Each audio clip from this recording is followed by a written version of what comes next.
então com a resposta da nossa interatividade. A resposta é a alternativa D. Durante o milagre econômico, aumentou muito a dívida externa. Dando continuidade, então, a nossa unidade 3, nós vamos falar um pouquinho do choque do petróleo de 1973 e a importância para a economia brasileira e a marca do fim do milagre econômico. Então, falamos um pouquinho do ambiente externo para a gente entender um pouco o que foi esse choque do petróleo. Em 1960, foi fundado uma organização, a OPEP, Organização dos Países Exportadores de Petróleo, que pretendia regular o preço do barril de petróleo, que era considerado muito barato nessa época. Mas a OPEP, até 1973, não tinha uma ação muito forte. Essa ação vai aumentar a partir de 1973 em função de uma guerra que vai ocorrer lá no Oriente Médio. Essa guerra foi uma guerra de Israel contra os seus inimigos ao sul, o Egito, e ao norte, a Síria, que invadiram o Estado israelense em 1973, durante um feriado religioso nacional em Israel, é o feriado do Dia do Perdão, ou Yom Kippur, né, em hebraico, né, o nome em hebraico. Esse ataque foi feito de surpresa. O que o Egito e a Síria pretendiam?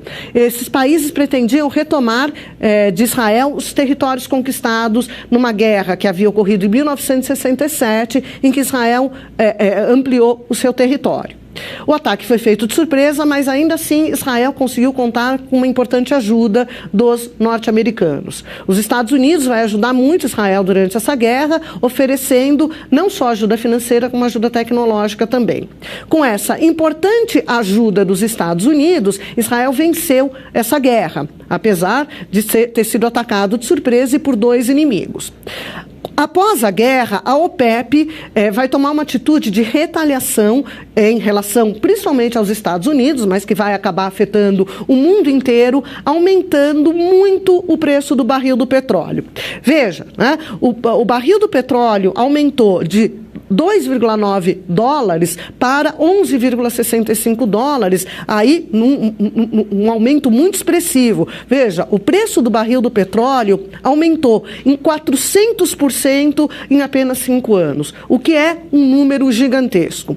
E o que isso tem a ver com a gente aqui no Brasil? Tem tudo a ver, já que nós éramos completamente dependentes do petróleo externo. Na época o Brasil já tem a Petrobras, mas a Petrobras, ela não extraía ainda petróleo de território brasileiro. Todo o petróleo consumido aqui no Brasil vinha de fora e todo o processo de escoamento da produção brasileira era feito através, praticamente todo, de transporte rodoviário e, portanto, uma absoluta dependência desse petróleo.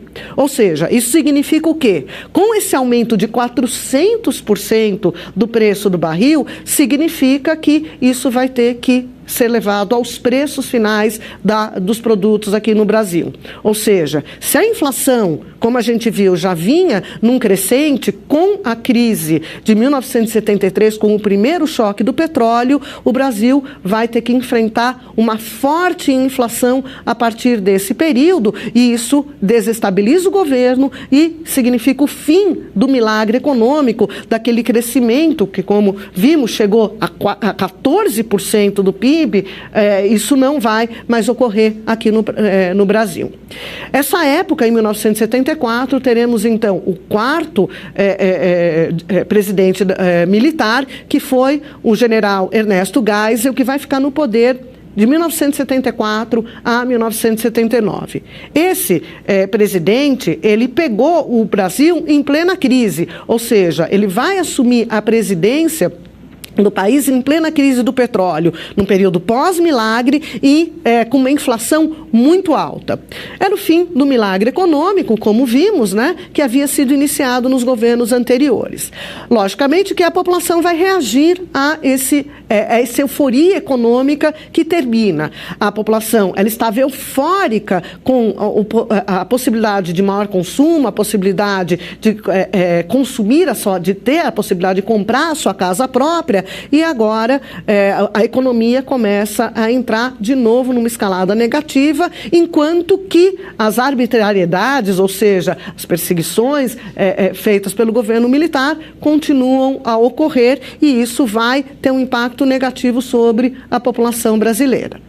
Bom, o novo presidente, ele tentou amenizar essa crescente insatisfação popular, prometendo à população uma lenta e gradual abertura política, no sentido de falar o seguinte: olha, ainda estamos numa ditadura, mas eu vou fazer um governo de transição, ou seja, aos poucos vamos voltar a uma democracia. Isso era uma tentativa de amenizar e tranquilizar a população em relação à ditadura militar.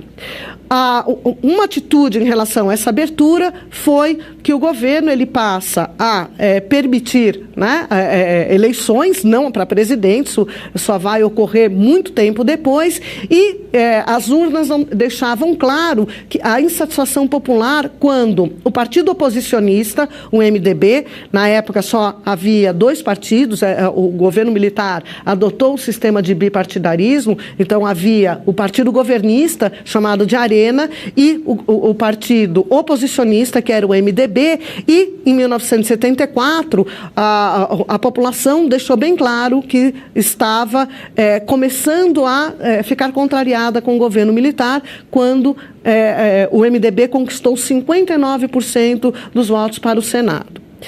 Em 1977, foi instituído o conhecido Pacote de Abril, que, ao contrário de fazer a abertura a qual o presidente Geisel havia prometido, recuou, e era um aumento ainda maior da ditadura. O Congresso foi fechado temporariamente, o Poder Legislativo, portanto, perdeu o poder. Houve um aumento do mandato do presidente para 6 anos e não 5 anos anteriores, aumentando ainda mais a quantidade de tempo que o Poder Executivo ia ficar no poder, e, portanto, né, são ações extremamente ditatoriais, o que vai fazer com que a promessa de uma abertura lenta e gradual fosse abandonada nesse momento. Bom, economicamente, a gente sabe que foi o fim do ciclo expansionista característico do milagre, e que terminou em 1973. O balanço de pagamentos do Brasil começa a apresentar constantes déficits no saldo de transações correntes, mostrando que o país está começando a entrar em crise, e esses déficits se devem principalmente ao aumento do preço do barril do petróleo. Por outro lado, a dívida interna também é crescente, né, com um grande aumento do preço das importações em função, novamente, do preço do barril do petróleo. Veja, aqui nós temos alguns números sobre a inflação, que começa agora a disparar. Em 1973, segundo, né, dados de IGP, a inflação era de 16,2% ao ano. Veja, né, no final do governo Geisel, em 1979, ela já estava em 76,8%, em 1980 ela explode para 110,2% ao ano. Então a gente percebe aqui uma importante escalada inflacionária, e isso significa um aperto em relação à população. Nessa época, então, foi instituído um plano econômico para tentar conter esses desequilíbrios, que foi o segundo PND. Lembre, o primeiro PND era um milagre. O segundo PND ele não tem apelido, é PND mesmo, ou seja, Plano Nacional de Desenvolvimento. Algumas das ações desse plano: tentar manter o crescimento econômico em torno de 12% ao ano, redução das importações, novamente coerente com o processo de substituição de importações, priorizar a capacidade energética. Esse é um ponto importante. A ideia era tentar encontrar um substitutivo para o petróleo através da tentativa de encontrar um biocombustível, que no caso foi o álcool, e também a instituição de energia nuclear e produção de carvão, e também da prospecção de petróleo, tentar encontrar petróleo aqui no Brasil.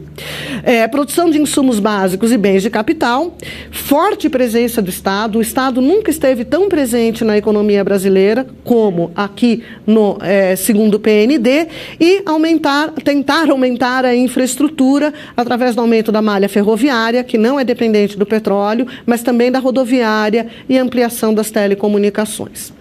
O programa Proálcool foi um programa instituído nessa época para tentar encontrar esse substituto para o petróleo. Então foi instituído esse Proálcool, que era o Programa Nacional do Álcool, e que iria usar um produto que nós temos em abundância, que é o álcool, a cana-de-açúcar, para produzir não mais açúcar, mas produzir o álcool, e desenvolver aí uma tecnologia para uso desse biocombustível. Para isso foram dados vários incentivos fiscais e empréstimos com juros baixos àqueles que iriam produzir esse álcool. Os carros brasileiros tiveram que passar por uma transformação, muitos desses carros, e usar esse novo combustível, que a princípio não era muito eficiente. A tecnologia teve que avançar para o álcool se tornar um combustível mais eficiente. Mas, no entanto, ele era interno, economicamente acabava valendo a pena.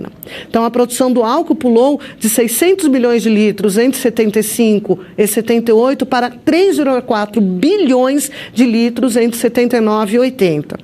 Veja, um número extremamente significativo. Em 1980, 60% da frota nacional era composta por carros movidos a álcool. Bom, ainda continuando no governo de Geisel, a dívida externa cresceu muito rapidamente nesse período. O Brasil se endividava cada vez mais.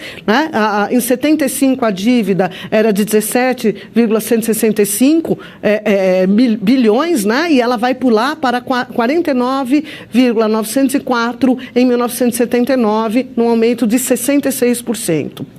A estatização se tornava cada vez maior e o governo contava com o Banco Nacional de Desenvolvimento, o BNDE, para o financiamento das empresas de bem de capital. Grandes empresas estatais foram inchadas nesse período, tiveram grande financiamento, como a Petrobras, a Eletrobras e a Embratel. E, em relação à política cambial, o governo decidiu não praticar grandes desvalorizações do câmbio para não ter um impacto inflacionário ainda maior. Interatividade. Eu vou ler a questão, as alternativas, e depois a gente volta com a alternativa correta. Então, vamos lá. Sobre a economia do governo Geisel, de 1974 a 1979, assinale a alternativa correta. Alternativa A.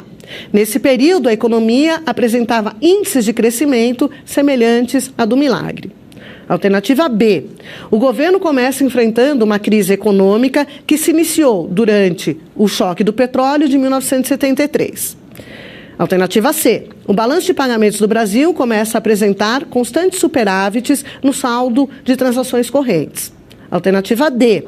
A dívida interna diminuiu no período. E alternativa E, observa-se uma crescente desestatização da economia nessa época. Daqui a pouco, voltamos.